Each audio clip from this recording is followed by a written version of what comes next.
Bonjour à tous et bienvenue dans cette nouvelle vidéo. Je suis ravie de vous retrouver parce qu'aujourd'hui on va parler de ce nouveau livre. Une aventure, une épopée, des créatures, des lancers de dés, un souvenir, une vie entière, entière, entière. Alors ça s'appelle Lignée Royale et c'est du coup dans la nouvelle mouvance de tous ces petits livres de jeux de rôle tout en un où vous avez besoin de très peu de matériel et tout vous est proposé dedans. Donc c'est toujours des choses qui sont dans des thèmes assez précis et particuliers et c'est le genre de petits jeux de rôle que moi j'aime beaucoup savourer le soir de temps en temps. Je vais faire une petite partie par-ci par-là. Donc c'est assez différent de quand on reprend des gros jeux de JDR où on va refaire du Donjons et Dragons, du Warhammer, du Vampire, des choses comme ça sur des très longues campagnes. Là on est plutôt sur des petites choses qu'on va venir picorer pour se changer les idées et qui sont souvent, majoritairement, très faciles d'accès. Alors qu'on se le dise tout de suite, je ne conseille pas du tout celui-là à un nouveau joueur qui a envie de passer par un petit livre comme ça pour découvrir un petit peu le jeu de rôle solo avant de se lancer dans des choses un peu plus grandes. Tout simplement parce qu'il a une structure qui est quand même très particulière, c'est-à-dire que à mes yeux, par rapport à ma façon de jouer, de ce que j'en ai ressenti, comme toujours, c'est une critique qui ne concerne que moi, je vous donne mon point de vue, et c'est pas pour ça que tout le monde a le même, et c'est bien ce qui est génial dans le jeu de rôle, il y en a pour tout le monde, mais on est beaucoup plus sur un jeu de travail d'écriture que sur du jeu de rôle, puisque vous n'allez pas avoir du tout ce sentiment de compétence, de progression de personnage, d'attachement au personnage en lui-même. On est vraiment ici sur quelque chose vraiment de très narratif où on va vous donner différentes informations, je vais vous expliquer un peu plus en détail après, mais en gros vous recevez des informations précises sur des événements, des personnes, ce genre de choses, et à la suite de ça vous allez prendre toutes ces ressources pour faire un texte qui va être normalement du coup le passage du roi que vous êtes en train de travailler. Alors en disant ça comme ça, je me rends compte que ça doit être super flou, mais en gros le livre vous propose de jouer des générations et des générations de rois et de reines d'un point de vue de la personne qui est historien, qui va raconter tout ce qui s'est passé au travers d'un grand grimoire. Alors l'idée de base était très grisante, la mise en utilisation l'était un petit peu moins, mais j'ai trouvé ça globalement quand même sympa. La première chose que vous faites, c'est que vous définissez votre royaume. Pour ça, il n'y a aucune information, c'est à vous de décider par rapport à ce que vous avez en tête.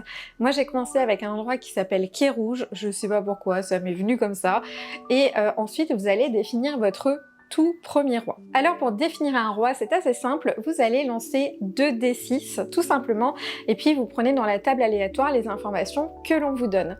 Vous allez ensuite regarder qui est la personne qui l'a épousé, donc générer cette personne. À la suite de ça, vous allez générer le nombre d'enfants qu'ils ont eu, le nombre d'enfants aussi qui a tenu jusqu'à l'âge adulte, on est souvent dans des périodes où la mortalité infantile était beaucoup plus élevée. Vous allez ensuite générer le sexe de ces enfants. Après, c'est à vous de décider si vous voulez que ce soit toujours le fils aîné, comme il était coutume de faire, qui prenne la place dans le trône, mais que ce soit la fille, que ce soit etc. Vous pouvez bien sûr faire tout ça à votre sauce. Et ensuite, vous allez tirer les événements qui ont eu lieu dans votre royaume, les décisions politiques qui ont été prises.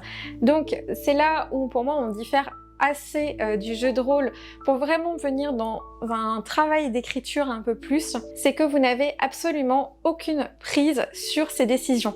Vous êtes vraiment un narrateur extérieur à qui on vient de donner toutes ces informations et c'est à vous de raconter tout ça, d'un petit peu englober, de rendre les choses fluides à la lecture et à l'écriture.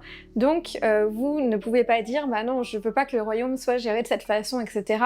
Ce sont des choses qui vous sont imposées. Je vous montrerai à la fin de cette vidéo juste du coup une génération que j'ai jouée pour vous montrer un peu ce que ça peut donner entre le tirage et ce qui en est ressorti. Et bien sûr, à la fin, vous générez la façon dont le roi est mort. Et puis, vous prenez l'héritier légitime ou pas, enfin en fonction de votre histoire. Et vous recommencez, vous allez à nouveau générer sur toutes les tables aléatoires pour avoir différentes informations, puis raconter comment ces informations se sont passées et recommencer, et recommencer, et recommencer. Alors il y a quand même dans ce livre des petites choses particulières. Vous avez en fait 3 jauges de vie, si on peut dire ça comme ça, qui sont la faiblesse, l'instabilité et le déshonneur. En fait, en fonction des événements, des décisions qu'a pris le roi, mais en fait c'est les événements qu'on vous donne, il est possible bien sûr que le peuple le vive plus ou moins bien, que la paix dans votre royaume ne soit qu'une illusion. Bref, il peut se passer ce genre de choses et du coup ces jauges vont avoir tendance à se remplir en fonction des événements et passer un certain seuil, vous allez avoir soit plus d'événements, soit des événements qui sont automatiquement beaucoup plus négatifs. Du coup, à titre personnel, c'est pas quelque chose que je vais jouer super souvent, mais c'est quelque chose, je pense, où je vais aller faire quelques parties quand j'ai besoin de me vider la tête et de pas réfléchir, parce que là, vraiment, on est sur un pur challenge d'écriture. Donc voilà, encore une fois, on aime ou on n'aime pas, je préférais vous le dire de but en blanc, parce que je pense qu'il faut le savoir avant de le prendre. Mais du coup, moi, c'est quelque chose que j'aime bien de temps en temps, et là, de pouvoir me dire que c'est vite fait, j'ai juste quelques tables à lancer, et puis je peux m'amuser à faire un genre de gros paragraphe. C'est quelque chose de sympa parce que c'est pas trop chronophage, que c'est vite fait, vite mis en place, qu'il faut pas beaucoup de matériel. Après, je dirais que je ne fais pas plus d'une génération à la fois parce que finalement, ça demande quand même de beaucoup se creuser la tête vis-à-vis, enfin, si vous faites comme moi, mais j'ai un peu essayé d'avoir un RP d'historien, c'est-à-dire que j'essayais d'avoir un langage un peu plus soutenu, j'essayais de faire en sorte que les informations soient données de façon correcte et romantisée, mais pas trop, donc je me suis un peu repris plusieurs fois dans des tournures, mais ça c'est vraiment à tout à chacun de faire. Après, si vous n'aimez pas vous prendre la tête avec ça, je pense pas que ça va vous amuser, vous allez juste générer des générations et des générations. Mais en tout cas, du coup, un paragraphe, c'est suffisant pour moi pour une partie, et du coup, ça me prend à peu près 20 minutes à une demi-heure, en prenant mon temps, hein, en étant tranquille, en buvant une tisane, un truc comme ça. Mais voilà, c'est assez sympa pour des petites sessions. Du coup, si vous hésitez à le prendre, déjà la première chose, c'est que ça fait partie de la gamme des livres qui sont vraiment très peu chers. Vous en avez pour 10 € pour celui-ci. Vous savez, c'est toujours une vingtaine, trentaine de pages, donc c'est absolument pas énorme. Et si vous appréciez, vous challengez un petit peu, essayez de trouver d'autres idées, d'autres types de phrases, ça peut être intéressant. Par contre, si vous cherchez du jeu pur, quelque chose qui vous prenne un peu aux tripes, quelque chose qui vous fasse faire du RP, du coup, c'est pas du tout le genre de livre qui va vous correspondre. Du coup, à la question, est-ce que je le recommanderais? Je dirais oui, mais vraiment pas à tout le monde, aux gens voilà, qui aiment se prendre la tête un petit peu comme ça, aux gens qui sont habitués, parce que je pense vraiment que pour un nouveau joueur, ça peut être assez démotivant, parce qu'il n'y a pas toute cette saveur qu'on retrouve quand on a des conflits, quand on a des choix décisifs à faire, des choses un petit peu comme ça. Vraiment, c'est quelque chose d'assez particulier là. Mais pour les gens qui ont fait beaucoup de jeux de ce type, qui aiment bien changer de temps en temps, faire ça le soir plutôt que de lire un livre ou plutôt que de regarder Netflix, c'est une bonne idée et ça va quand même changer parce que le thème est original et j'étais vraiment très impatiente parce que c'est vrai que c'est quelque chose qu'on retrouve pas beaucoup dans les livres. Donc je trouvais ça assez novateur de penser à cet aspect historien là. Si jamais vous l'avez aussi, que vous l'avez lu, que vous avez joué, je serais assez curieuse d'avoir vos retours à vous, votre expérience par rapport à ça, ce que vous en avez pensé. N'hésitez pas à me le dire en commentaire. Dans tous les cas, je vous invite à mettre un smiley de papy ou de mamie parce que ça va représenter le temps et l'âge qui passe. Je vais maintenant vous laisser avec la petite narration que j'ai faite pour une des générations. J'espère que ça vous intéressera et ça vous permettra peut-être de voir un petit peu ce que ça donne, de voir un peu la longueur. Bien sûr, tout le monde est libre de faire la longueur qu'il veut. J'ai essayé de faire quelque chose qui me paraissait équilibré en tant qu'historien. Et nous, on se retrouve face cam dans une semaine. La jeunesse de notre roi Hautebon ne fut pas documentée, mais les histoires de son passé ne semblent pas être déraisonnables. Ayant servi dans les armées de son défunt père avec bravoure, les champs de bataille ne lui sont pas inconnus. C'est ainsi qu'à son ascension, la population lui apporta son soutien, ayant confiance en son jugement. Son mariage fut somptueux, sa femme ayant été choisie par ses conseillers les plus proches. Néanmoins, l'ambition de la noble pour la conquête n'était pas un secret, et la population eut peur de son emprise sur le roi, profitant pour le moment du calme et de la paix.